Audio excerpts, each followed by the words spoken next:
মানেই কিন্তু মিষ্টি নয়, মাছ বা মাটনেরও কিন্তু পাটিসাপটা হতে পারে। এই রকমই কিছু অভিনব পদ নিয়ে সিটি সেন্টার 2 এর খুব কাছেই স্মার্ট কানেক্টে সম্প্রতি শুরু হয়ে গেল একটু ভিন্ন ধরনের পিঠেপুলি পার্বণ, যেখানে স্টার্টারে পাওয়া যাচ্ছে আমিষ ও নিরামিষ মুখপুলি, সাতপুরি ও পান্থারাস।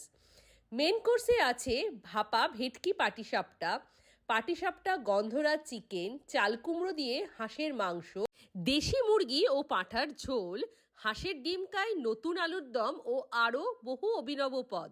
আর মিষ্টির মধ্যে রয়েছে গুড় তিলের ভাজা পিঠে, নলেন গুড়ের বেক পাটিসাপটা, এছাড়া নারকেলের পাটিসাপটা ও গোকুল বেক ক্ষীর, এছাড়া পুলি পিঠে তো রয়েছেই।